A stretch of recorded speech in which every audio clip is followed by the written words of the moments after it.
No Hiperconectado de hoje, a gente vai explorar a física de uma forma bem mais divertida e agitada do que a gente costuma estudar. O que acontece quando o corpo em deslocamento uniforme é o seu? Qual que é a ciência por trás de um parque de diversões? Pode ter certeza que até o final desse episódio, a gente vai ver uma física bem mais aplicada do que de costume. O Hiperconectado começou.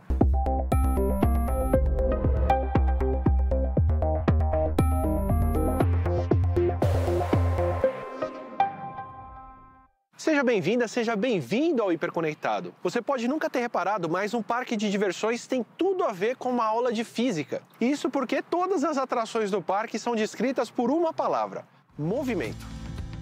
Perceber o movimento ao nosso redor é algo inevitável.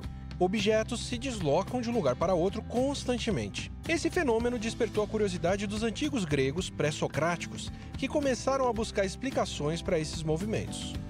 Mas o Aristóteles foi o primeiro a dar destaque e analisar de forma mais completa o movimento. Em sua obra Metafísica, destacou que tudo que está se movimentando é impulsionado por outra coisa. Ao longo da história, outros povos, como os chineses e árabes, também exploraram o estudo dos movimentos.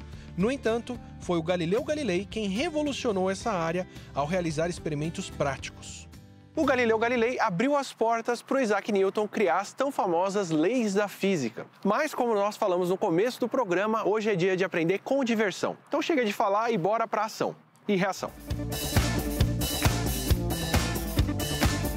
As 3 leis de Newton são fundamentos da física para descrever objetos em movimento. Elas foram formuladas no século XVII, e a melhor maneira de conhecê-las e interagir com elas no século XXI é a bordo de um carrinho de bate-bate. Cláudio, para a gente entender como é que funciona o carrinho de bate-bate e aquela faixinha de borracha que tem ao redor do carrinho, certo. Qual que é o papel dela? No caso do carrinho bate-bate, eu tenho uma colisão praticamente elástica, né? Quer dizer, é uma borracha que quando bate, ela praticamente, o tempo de duração do choque é muito pequeno, né? Então aqui eu tenho 2 exemplos de bolinhas, né? De mesma massa. Elas pesam igual, o tamanho é igual, né? Então vamos fazer isso, ó. Ok. Então vamos ver a diferença de um pêndulo, de uma bolinha com colisão elástica e outra praticamente inelástica. Então 2 bloquinhos aqui de mesma massa também, mesmo 2 tamanho, bloquinhos iguais. Iguais, né?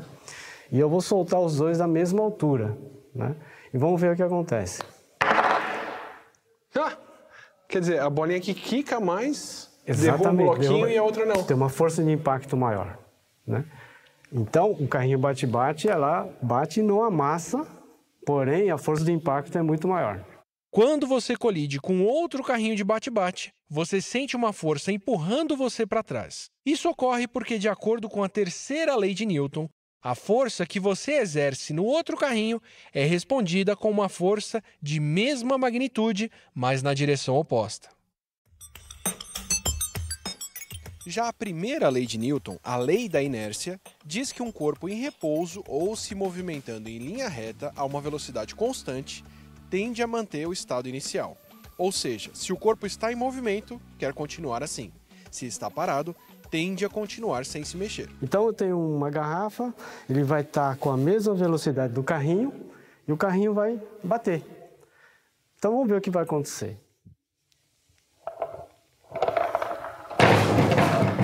A gente viu então que o carrinho parou, mas a garrafa continuou com o movimento que ele tinha. Então ele foi lá para frente. Então é mais ou menos isso que acontece quando você está no carrinho e o carrinho bate e o seu corpo é lançado para frente. Mas, na verdade, não é que você foi lançado para frente. Você continua com o movimento que tinha. O cinto de segurança então serve para o carro me segurar. Exatamente. E não para não sair voando. Eu só continuo. Sim, exatamente. E outra coisa, se você mantiver a garrafa sobre o carrinho e você tentar mover o carrinho, você vai perceber que a garrafa vai tentar ficar aí. Ele vai estar aqui, ele continua aqui. Então a tendência do corpo é continuar onde está. Se ele está parado, a tendência é ele ficar parado. Essa é a lei da inércia.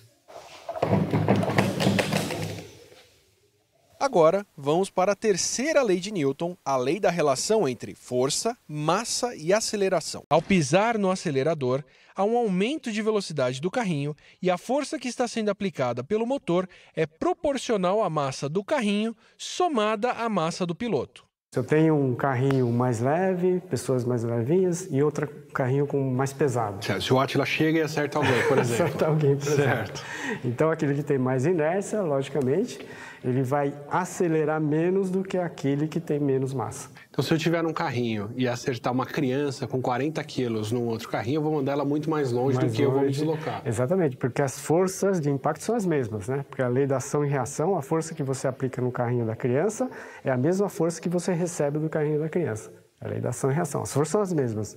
Porém, aquele que tem maior massa vai acelerar menos do que aquele que é mais leve. Aqui seria o carrinho mais leve, por exemplo, né? Então, você pode segurar aqui. E eu vou dar, pode segurar firme aí, porque eu vou dar uma pancada aí. Certo. Só para a gente ver a aceleração que ele vai sofrer. Você vê que ele desloca bem, né?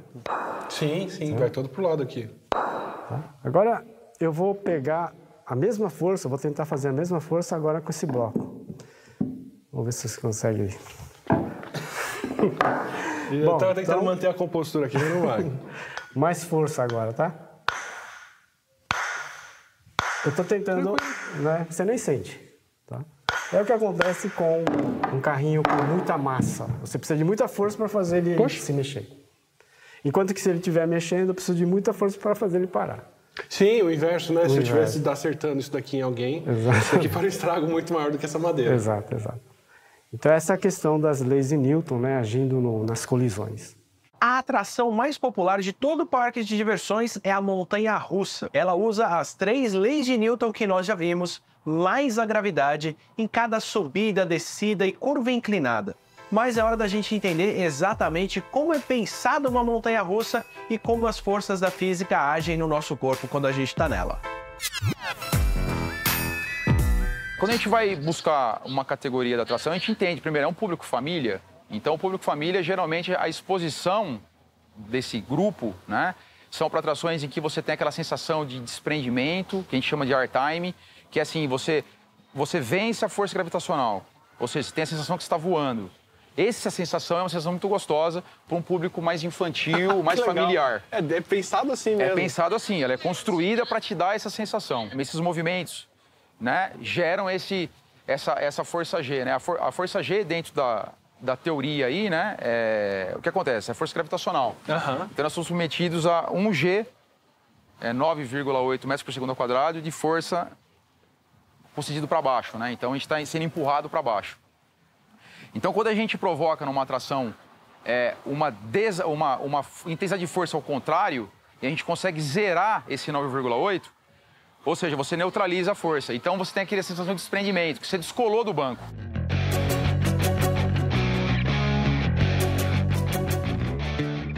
Essa manobra de força G no nosso corpo, tanto no sentido vertical quanto nas laterais, eles provocam essa intensidade de força e adrenalina. Faz com que a gente sinta as emoções. E essas componentes de forças, a gente sempre trabalha com 2 eixos, para tratar a resultante de força, né? Então, a gente trabalha com o pilar aí X, Y. X é frente e trás, Y é esquerda e direita, Z para cima e para baixo, tá? São os 3 eixos básicos.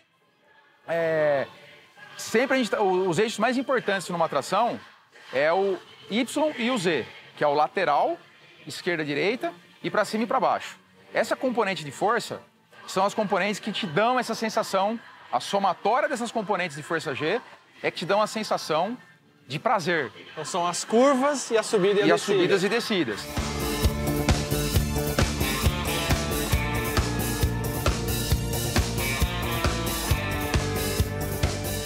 A força X, vamos dizer, né, frente e trás. A gente tem várias montanhas russas de atrações em que a construção dela pode ser de lançamento, ou seja, você como catapulta aqui no Hop Hari, né? Você parte do zero e é acelerado com velocidade. Isso é uma atração de lançamento. Então você tem uma força X, ou seja, você cola no banco, você tem uma reação de força, que isso desprende uma sensação gostosa, de alta velocidade. Né? Então a gente sai de 0 a 90 km por hora em 4,5 segundos. Certo. Então isso dá uma sensação, isso é uma sensação gostosa que a atração proporciona ao visitante. Aí depois ele sai dessa aceleração, ele entra no looping. Aí no looping ele mexe com as forças Z. Ele sai da força X e entra na força Z. Então ele tem as componentes, essas variações de força que dão a sensação para ele. No momento ele está entrando em velocidade, no outro momento a velocidade dele está caindo, depois ele desce de novo, acelerando. Ela tem, vamos dividir em dois grandes formas de você movimentar ela, né? Uma é através do lançamento, que é como eu disse aí, você sai do zero e você ganha velocidade para continuar fazendo o percurso dela.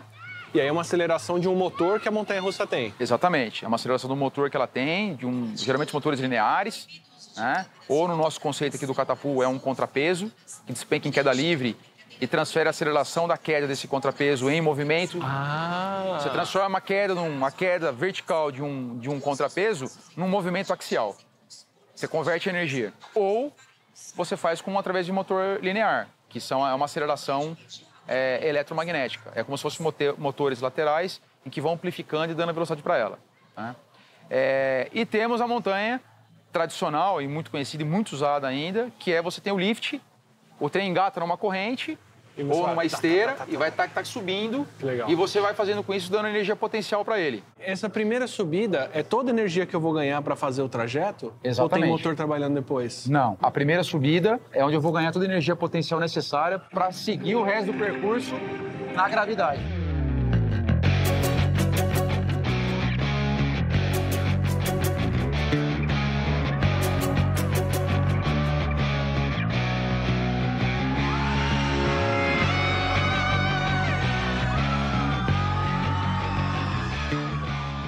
A lei da conservação de energia diz o seguinte, que se você tem uma energia potencial a uma determinada altura, essa energia vai sendo transformada aos poucos em energia de movimento, né? Que é a energia cinética. No ponto mais baixo é onde você tem menos, quer dizer, não tem energia potencial, toda a energia cinética é transformada em energia, quer dizer, potencial cinética. E depois essa cinética pode ser transformada de novo em potencial mais cinética, tá? Agora, em todo momento, ele não pode perder a energia cinética, porque senão ele vai parar. Então, deixa eu ver se eu entendi. Eu comecei com muita energia potencial aqui em cima, transformei toda essa energia potencial em cinética aqui. No ponto mais baixo. E aqui eu vou fazer a conversão de volta. Vou transformar a cinética em potencial, mas aí tem que ter um pouquinho da cinética para continuar para frente. E aí eu converto de novo. Exatamente. Certo. Então, se eu confiar na energia, conservação de energia, eu diria... Se eu soltar dessa altura aqui, ó, né, exatamente dessa altura, será que ele vai conseguir fazer a volta? Porque se eu digo, aqui tem uma energia, ele vai chegar aqui, né? Se ele converter 100% ali, ele cai. Ele cai, exatamente. Por que ele cai? Porque se ele chegar aqui, ele vai parar, porque aqui ele estava parado. Então, a energia potencial aqui vai ter a mesma energia potencial aqui, mas zero de cinética, né? Então, se eu soltar aqui, ele não vai conseguir dar a volta. Se eu olhar aqui para frente, aqui a gente pode ver aquela história de que o ponto mais alto de onde eu saio determina o máximo onde eu posso chegar de altura. Exatamente. Então eu não tenho como soltar essa bolinha daqui e isso aqui voar para fora da trilha. Não. Vamos testar. Aqui a gente está vendo isso, né? Estou transformando cinética em potencial, potencial em cinética o tempo todo. Lógico que ele vai perdendo, né, energia por causa do atrito, né? São forças dissipativas. Então, se eu partir desse princípio, eu entendo que para poder fazer esse looping, eu tenho que partir de um lugar que tem que ser essa mesma altura e mais um tanto, que é o que vai me dar o impulso para continuar fazendo a volta. Exatamente. No caso, vai ser duas vezes e meia o tamanho do raio, né? Você pode fazer os cálculos, né? E exatamente vai dar... Então, peraí, 2 vezes o raio é a altura disso aqui. Exatamente. Então, eu tenho que ter pelo menos mais meio raio aqui em cima. Mais meio raio. 2 vezes... Um pouquinho mais, né? E meia. Mais ou menos aqui, um pouquinho de perda de atrito. Acho que por aí. Isso. Vamos ver. Vamos ver. Okay. Legal. O que o nariz tem a ver com a montanha-russa agora? Bom, vamos ver se agora você confia nas leis da física, né? Então é o seguinte, vamos colocar o queixo aqui, uma bola de boliche bem pesada, né? Um pêndulo, na verdade. Então o que nós vamos fazer? Soltar ele bem aqui da sua testa, né? E se você confiar nas leis da física, você não vai tirar o rosto daí. Então, pelas leis da física, no máximo ele vai atingir a mesma altura. Numa montanha-russa, é quase impossível não sentir aquela sensação de frio na barriga. Essa mistura de medo com adrenalina e euforia é o que faz a gente querer voltar na diversão várias vezes. São essas sensações que a física causa no nosso corpo que tornam o parque de diversões um lugar tão atrativo, pelo menos para a maioria das pessoas. Vamos supor que isso aqui seja uma montanha-russa, né? Como a gente falou, a gente eleva o carrinho aqui para você ter um aumento de altura, logo um ganho de energia potencial gravitacional. Aí ele começa a descer. Ele começa a descer, certo? A altura começa a diminuir, aumenta a velocidade, aumenta a energia cinética. Aí vai aumentando a velocidade até, por exemplo, chegar aqui embaixo. Aqui, como não varia a altura, não varia a energia potencial nem a cinética. Então a velocidade vai ser constante nessa parte mais baixa. Perfeito, a velocidade vai ser constante. Quais são as forças aplicadas aqui, desprezando o atrito? O peso, vertical e para baixo, que é a força com que a Terra atrai o corpo, e a normal. Como esse corpinho não está nem subindo nem descendo, a intensidade dessas duas forças é a mesma. Como eu me sinto confortável sentado num carro na estrada. Sensacional. Como você se sente agora? Perfeito. Tá legal? Bom, agora, vamos supor que tem aqui algo que... o formato da pista que lembre uma lombada. Qual que é a tendência mesmo dos corpos que fazem curva? Sair pela tangente. Continuar em linha reta. Então aqui, a tendência do carrinho é sair pela tangente. É continuar em linha reta. Logo, a tendência desse corpinho a penetrar no apoio diminui. Então, se o peso aqui está assim e o peso não muda, esse tamanho é igual a esse, como a tendência a penetrar diminui, vai diminuir a intensidade da normal. Tá? E aí? Aqui é aquela sensação de subir. Isso, aqui é a sensação de diminuição do peso, né? Que é a redução, a sensação de redução de peso, que você, o barulho que você faria seria um uhul, né? Um friozinho na barriga. Agora, o interessante, quanto maior for a velocidade, maior vai ser a tendência de sair pela tangente, menor vai ser a intensidade normal e mais frio na barriga você vai ter. Muitos desses brinquedos, eles atuam acelerando os nossos sistemas sensoriais de detecção de aceleração e gravidade. Nós temos 2 aparelhos vestibulares, um em cada lado. Ele fica situado aqui dentro desse osso do crânio. E ele tem uma estrutura tal que cada canal detecta acelerações num certo ângulo de cada lado. E por isso a gente tem a percepção de 3 dimensões. Quando você estimula um determinado canal, você tem a sensação de cair para frente. Quando você estimula o outro, tem a sensação de cair para trás. E quando você estimula o terceiro, que é o horizontal, você tem a sensação de estar girando. E a nossa percepção de deslocamento no espaço tem relação com a estimulação desses 3 canais concomitantemente. Por isso o nosso organismo consegue identificar se a gente está em pé, se a gente está girando, se a gente está acelerando para frente, para trás, para o lado. Mas quando você vai para um brinquedo desse, muito rapidamente você estimula com grande intensidade os 3 canais semicirculares. E daí, como a pessoa não tem essa experiência usualmente, ela tem dificuldade para interpretar o resultado. Então vira uma surpresa também o resultado, porque ela sente que o corpo dela está fazendo movimentos, acelerações, etc., mas ela não sabe interpretar qual é a origem disso, qual é exatamente o movimento que ela está sofrendo. O Hiperconectado já volta com mais atrações do parque de diversões e a física por trás delas. Não sai daí.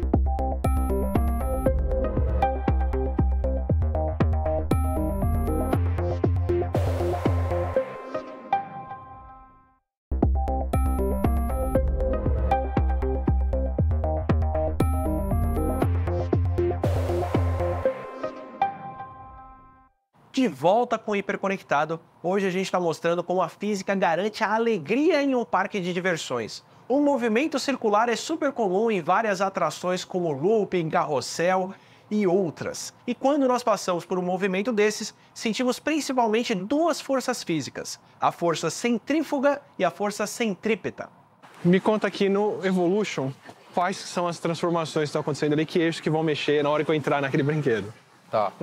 O Evolution é uma atração rotativa, né? Ela é formada por um braço principal. A gôndola, o sistema de gôndolas ali, ele gira mais ou menos em 10 RPM. Tá. Então ali a sensação é mais de girar em torno do eixo central dela. É como se fosse um movimento rotacional da Lua em relação à Terra. Então você está tendo uma rotação e uma translação. Certo. Então esse movimento somado de rotação com translação do braço principal vai te fazendo uma mudança de comportamento de força que te dá essa adrenalina. E você tem a sensação tanto de movimento lateral, subindo e rodando. Então você é exposto a vários tipos de forças. Todos os eixos, nesse momento que ele está na horizontal. E depois fica de ponta cabeça.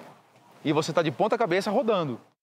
E quando a gente pega um looping numa montanha-russa, ou quando a gente faz uma volta dessa, por que as pessoas não caem lá de cima ou saem voando? Sim, exatamente por causa da velocidade com que ele tem.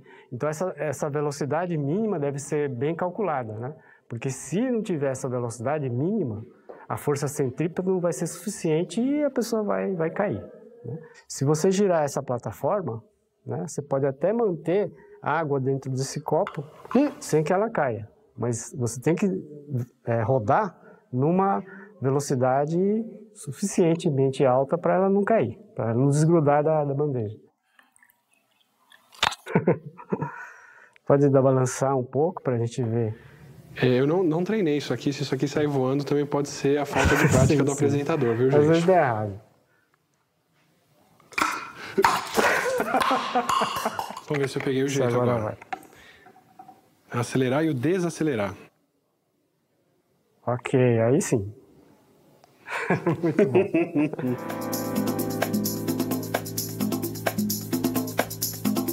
Aqui nós vamos mostrar como é que é a questão da força centrípeta e centrífuga, né? Na verdade, a força centrífuga são forças de inércia. Suponha que aqui eu tenho um corpo, né? E eu faço o carrossel girar. Então, quando eu faço o carrossel girar, a tendência desse corpo, a velocidade dele é seguir em linha reta. Sempre nessa direção tangente. Sempre nessa direção, exatamente. Aí quando ele vai fazendo a curva, a ideia dele é sempre ficar nessa direção. Aí quando chegar aqui, a tendência dele é sair para lá, né? Essa é a chamada força centrífuga, a tendência do corpo sair pela tangente.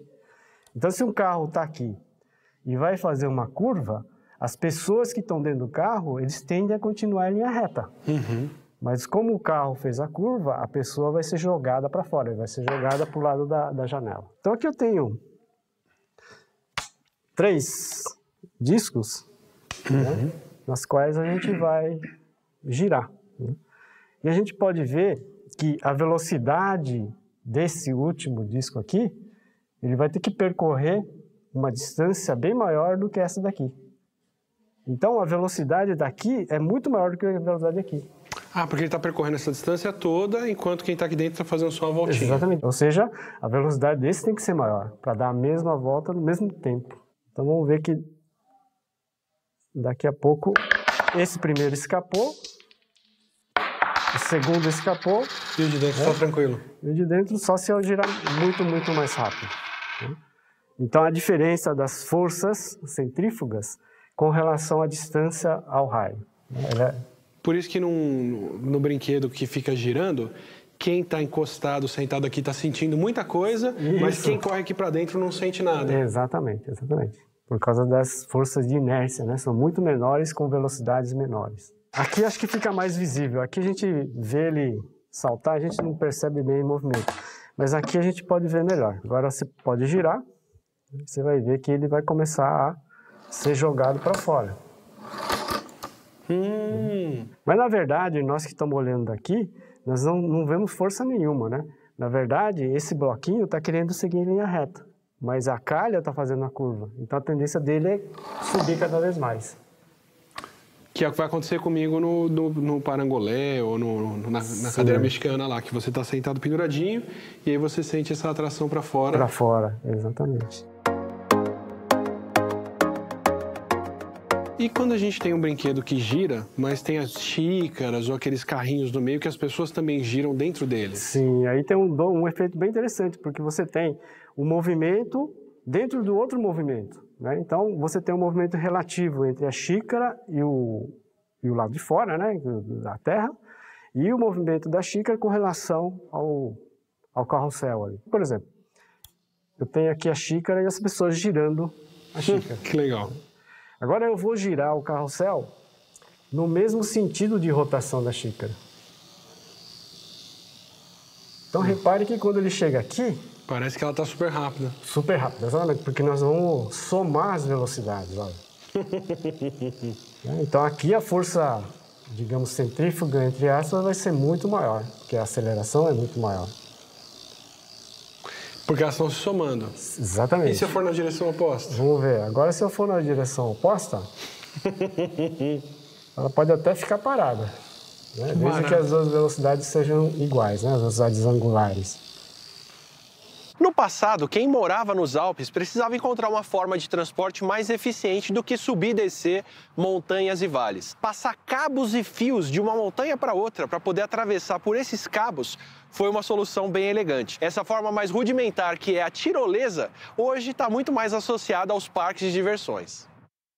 Sobre a tirolesa, eu tenho uma pergunta bem direta, que é, às vezes parece que o cabo está meio frouxo e você, quando vai descer, ela te solta por um tempo e só depois ela estica e leva a pessoa. Sim. Isso é por causa de alguma diferença de altura ou é proposital? Sim, se você deixar o cabo muito esticado, você tem o risco de ela arrebentar, né, no meio do caminho. Além disso, se você deixar ele muito esticado, o ângulo com que ele vai cair é praticamente constante. Então, por exemplo, nessa corda eu vou deixar bem esticado. A gente pode ver que praticamente ele não muda, né? Nossa, ele bateu e voltou um monte. E forte, chegou lá com uma velocidade alta, né? Agora, se eu soltar ele da mesma altura, né, só que com um cabo menos esticado... Então você deixa fazer uma barriguinha nesse cabo agora. Então vamos ver o que acontece. Então, no começo, ele tem uma aceleração maior, porque esse ângulo de inclinação é maior. Mas depois, da metade para frente, ele vai ter que subir, porque agora o ângulo é contrário, né? Então, ele vai ter uma desaceleração. Então, é mais seguro.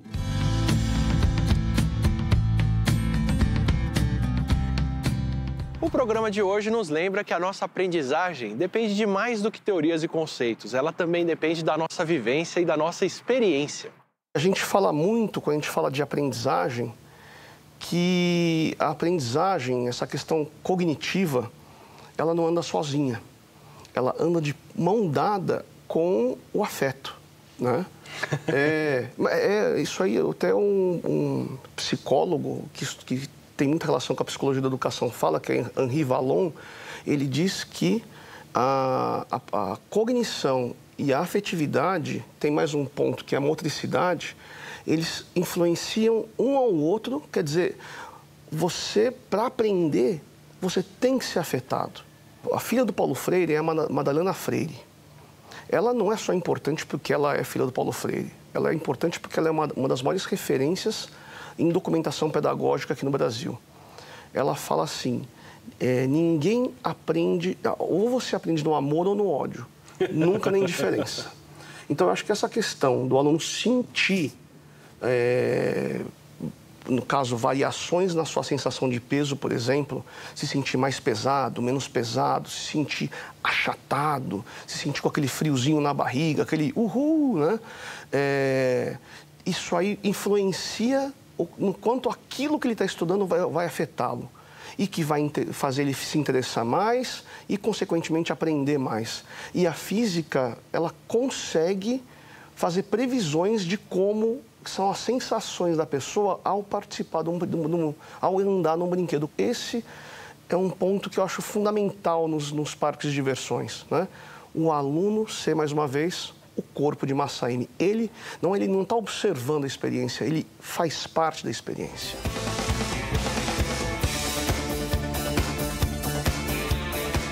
A gente se despede na certeza de que você vai olhar para um parque de diversões agora com outros olhos. O Hiperconectado vai ficando por aqui, mas a gente volta semana que vem, eu espero que com menos chacoalhões. Até lá!